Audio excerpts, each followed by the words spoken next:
Обзор на британский акционный линкор 10 уровня Джеллика в игре «Мир кораблей». Приобрести его можете в Адмиралтействе примерно за 3-4 тысячи рублей. Обменяв деньги на жетоны, и уже за жетоны покупается Джеллика. Его фишки — это роль прорыв и отличная высокая выживаемость в боях. Начнем с бронирования. В отличие от большинства линкоров Британии, у нас палуба в центре 40 мм и каземат. А это уровень, который позволяет танковать ББ снаряды и большинство фугасных. Ниже слой 381 мм, при этом линкор компактный, небольшой, оконечки 32 мм, но они не такие огромные, как у других линкоров на данном уровне. Также, стреляя вам в носовую проекцию, много снарядов попадает в лобовую плиту башен, и она тоже держит.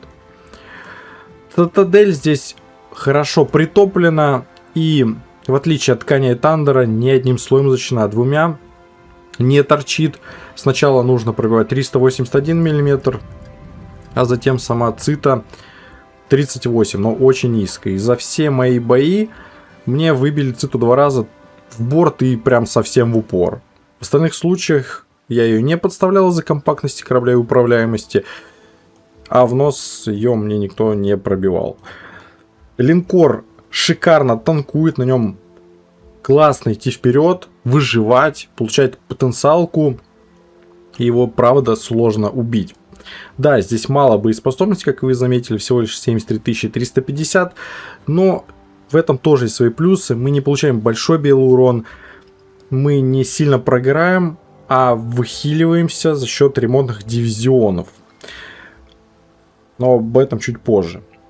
Поэтому суммарно, если несколько ремонтных дивизионов реализовать, наши ХП превосходят ХП многих линкоров. А вот ПТЗ небольшой, 28%, но так как линкор маленький, юркий и есть у него габ, от торпед я сильно не страдал и ловил их редко. Вооружение британцы 3 башни по 3 ствола калибром 457 мм, пушки почти такие же, как на Сент-Винсенте. Перезарядка 25,6 секунды, поворот на 183,4,5 секунды. Мне он понравился. Достаточно быстрый. И кормовая башня крутится на 360 градусов, как у Лазарева. Удобно сразу вести огонь из 3 башен на противоположный борт. Фишка — это фугасы, они с британскими усилениями. Мощный урон 8200. Вероятность поджога бомбы Midway 63%. Почти каждый залп по противнику — это пожар. А может быть 2 или даже 3. Бронепробитие 114 мм, выше, чем у Винсента. Пробьете палубу любого авика и даже циту Минотавру либо Смоленску. С бронебойными снарядами ситуация куда хуже. Как по мне, они самые неудачные на данном калибре. Во-первых, у линкора мало дальности, всего лишь 18,7 километра. И конское рассеяние 230 метров. Намного хуже, чем у Винстона. Линкор действительно косой. И ББшки часто не попадают в цитадель. Во-вторых, баллистика, она навесная. И из-за этого тоже в циту снаряды не стремятся. Но из плюсов урон 14900 цитадель и оверпанч 30 мм. Так что в целом все же играть можно. И бить Йошина или Салем в корпус с уроном. Главное на данном линкоре вовремя переключать снаряды. В борт, конечно, ББшки, пусть они не такие хорошие. А в ромб или в нос фугасы. Сжигайте, вешайте по несколько пожаров и наслаждайтесь стихийным уроном. ПВО 84, дальность 6 км. Урон в среднем действия сильный, 709, но дальность стрельбы 3,5 км. Дальнее ПВО 82. В результате против торпедоносцев и штурмовиков ПВО малоэффективно и собьет разве что вертикальные бомбардировщики. На практике я редко встречался с авиками, но 10 или 11 вас потопят. Поэтому играйте, конечно, с союзниками. Максимальная скорость по прямой 33,9 узла, но добавьте сюда перк расторопный и сможете идти под 36 узлов, что неплохо. У линкора лучшее сочетание циркуляции и перекладки на уровне. Циркуляция 860 метров, перекладка 10,4 секунды. Он очень отзывчивый, очень легко управляемый, потому что у других линкоров перекладка под 20 секунд, циркуляция под километр. Здесь характеристики крейсера. Это хорошее преимущество в бою, которое позволит вам маневрировать между торпедами и даже где-то уворачиваться от залпов. Заметность кораблей в данном билде 14,4 километра, но можно прокачать инвиз до 13, и это будет лучше, чем средний показатель по уровню. Снаряжение. Аварийная команда и британский ремонтный дивизион, позволяющий установить процентов 60 или 70 хп на данном линкоре за одну хилку. И еще хилки здесь как будто бы сломанные. Если взять Incomparable, то он выхиливается нормально 1-2 раза. Джеллика 3, а то и 4. Попадают белым уроном, сжигают, где-то даже ловишь торпеды, но он выхиливается. И суммарно хп здесь, наверное, больше 200 тысяч. В общем, под этими хилками его убить очень-очень проблематично. Также у нас есть габ. И не на 3 километра, а на целых 5. Помните, наша циркуляция, перекладка плюс габ. Шикарная защита от торпед. Сборка у вас на Джеллика на экране. Раскачиваем габ, точность. И, кстати, здесь вшитый разгон. Мы еще быстро набираем скорость, поэтому мы можем поставить рулевые машины. И досылатель. Дальность вам точно не нужна, потому что кидать на 20 километров с такой точностью, ну, это совсем ни о чем. Билд. Здесь вам нужен заряжающий, улучшенный, на втором уровне расторопный, отчаянный, откат хилки. Берите, кстати, неистовый, под пожарами будет лучше скорострельность, что скажется на вашем уроне. А так как линкор идет вперед, должен танковать, то вас будут сжигать. И перк вполне работает. Собрали британца, давайте переключимся на сражение. Приключения Джеллика на огненной земле. Смотрите до конца, интересная катка. Сейчас мы уже начинаем терять преимущество. Не можем даже взять точку А, и почти до самого конца боя у нас это не получится. 32 тысячи урона. И я не могу продвинуться дальше из-за вражеского Ямагири. Что такое Джеллика? Это смесь Кремля и Сент-Винста. От Кремля мы получили феноменальную живучесть, от Винсента орудия британские, но все же с измененными характеристиками. Джеллик — это настоящий неубиваемый зверь в мире кораблей. Его выживаемость меня впечатлила и заставила полюбить данный корабль. Несколько боев заканчивались с больше 3 миллионами потенциального урона. Во-первых, у линкора ремонтный дивизион. При этом за счет таланта Эндрю Кеннингема мы можем получить аж 5 зарядов. И этот ремонтный дивизион отрабатывает на все свои 100%, а не как у некоторых линкоров или крейсеров, когда пару зарядов хилит, остальные нет. Джеллика пофиг. Хилит даже самый последний заряд вполне неплохо хп. А первый так вообще процентов 60-70. Соответственно, нас очень сложно сжечь. ХП, кстати, немного, но это и не минус. Линкор компактный, мало прилетает белого урона, мало с пожаров, с затоплений. Броня 40 мм. Конечно, не уровень Кремля, но это минимальная величина, позволяющая держать снаряды. Уже нас не пробьют гарантированно никакие бронебойки. Фугасы 203-го танчем. Если даже сравнивать с Кремлем, ну из-за нашей компактности, мы банально получаем меньше урона намного. И у нас есть габ. Урон и броня, знаете, она не заключается только лишь в самом корабле. Чисто в его хп и броне. Еще есть такие параметры, как отзывчивость, компактность и, да, тот же габ. Все присутствует Джеллика. В рандоме сейчас много торпед, Ямагири постоянно, шимы, подлодки. Но габ спасает, а у Кремля его, кстати, нету. И не как у Incomparable у нас габ, она 5 км нормальный, не обрезанный. В результате сочетания таких характеристик позволяет вам выживать в ситуациях, где, пожалуй, был бы потоплен, ну, любой корабль, даже Кремль. И по мне, у нас выживаемость на уровне Ушакова. Были моменты, когда меня обстреляла толпа противников. Но все это выхилится ремонтным дивизионом. Дополнительно мы взяли улучшенный откат хилки, который сочетается хорошо с ремонтным дивизионом. И мы быстро начинаем жрать второй ремонтный дивизион. Нас опять сложно убить, при этом мы можем отсветиться, маневрировать. А это делаем мы хорошо, и задняя башня через переднюю полусферу наводится. То есть мы можем сдавать назад, либо идти вперед, подруливать. У нас циркуляция хорошая. И тоже снаряды, за счет этого мы не получаем, уворачиваемся. 93 тысячи.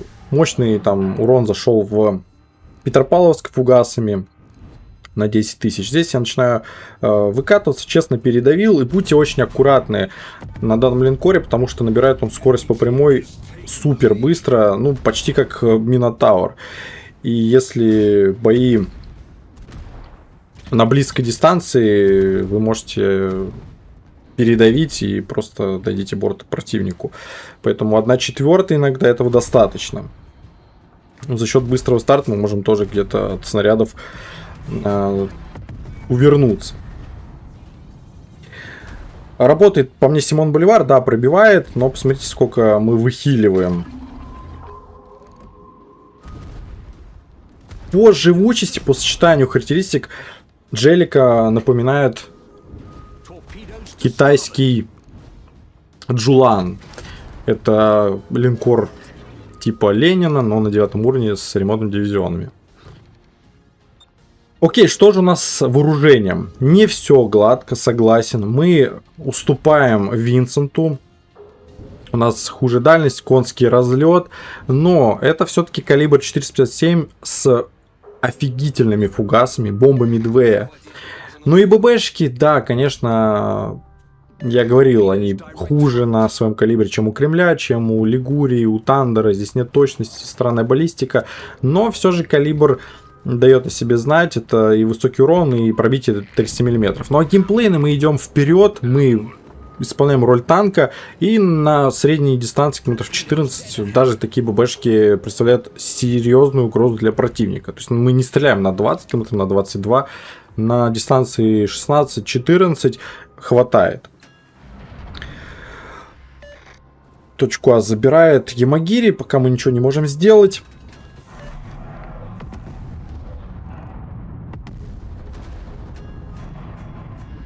Итак, что же получается, если мы сравним Джелика с Винстом?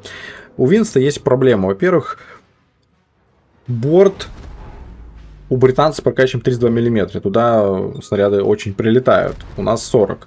Ну и нос 25.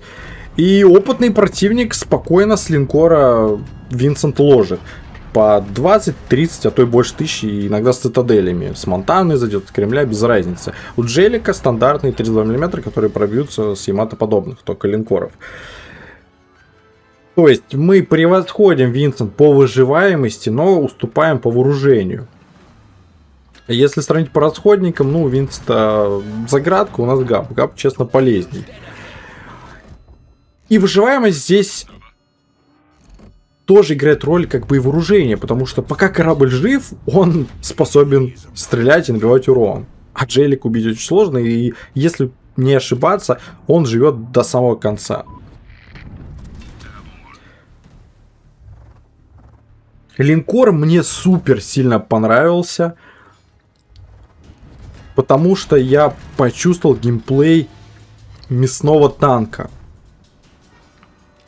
Я люблю идти вперед, я играю агрессивно, и этот линкор позволяет так играть. Если на Ямато или, не знаю, на Тандере тебя, ну, точно положит, даже иногда на Кремле тот Джелика выживет. И дальше ты будешь играть, получать потенциалку. Это и на победу влияет, потому что тебя долбят, не могут убить, ты не отдаешь очки и собираешь фокус на себе.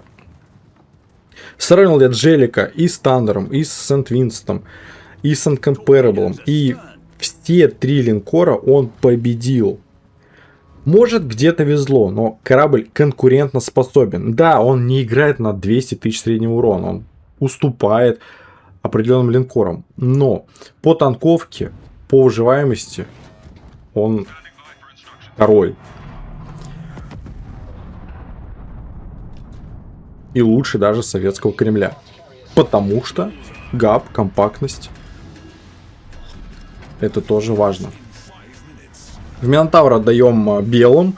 Но, кстати, можно ждите фугаса. Мы ему циту пробьем. У нас 114, а не как у Инста 70 с копейками.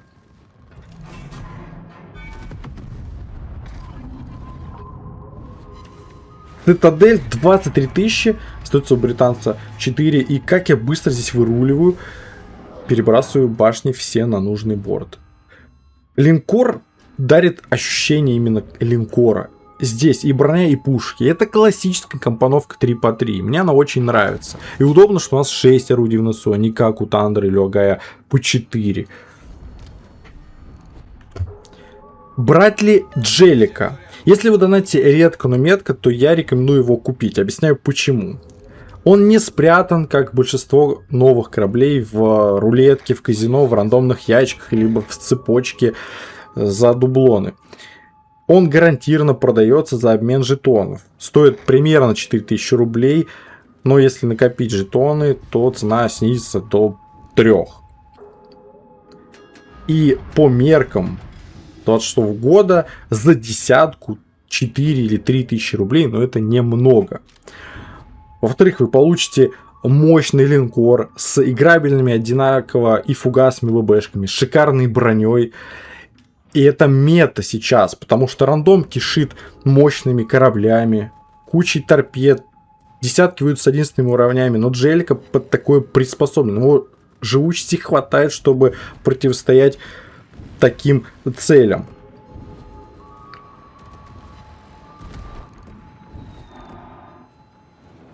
Не упускайте возможность, если вы любите танковку, защиту, прорывы, заключить в коллекцию себе такой линкор.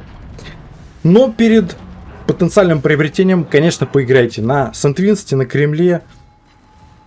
Представьте, что это скрещенные два вот эти корабля и получится Джелика. Если вы любите чисто линкор ЭГК, дальнего боя, то эта история не про Джелика. Джелика это линкор-щит, линкор, который ведущий, который играет только в атаку от островов. И дальше прорывает и выдавливает своих противников.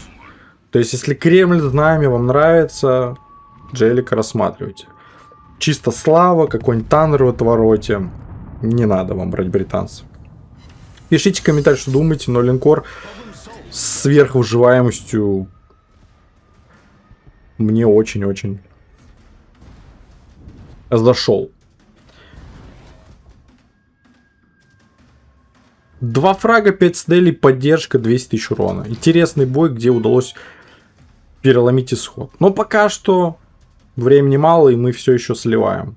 Вопрос, сможем ли уничтожить последний корабль команды противника. Либо он один выживет и возьмет медаль в поле воин.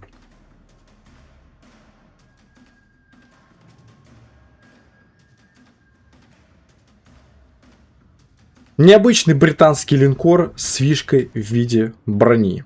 Чего у данной нации, ну, кроме, наверное, худа, никогда не было. Возможно, за счет такой брони Джелика зарекомендует себя и в турнирах. Посмотрим.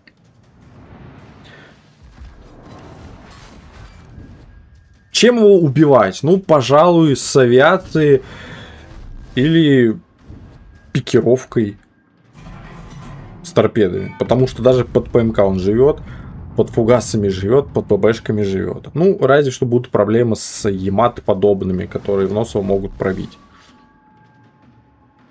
Линкору я однозначно ставлю ранг S. Средний около, да, 160, но выживаемость топ-2. Спасибо за просмотр, надеюсь, вам было интересно. Не пропускайте такой корабль. С вами был Джонни, удачи, побед, пока.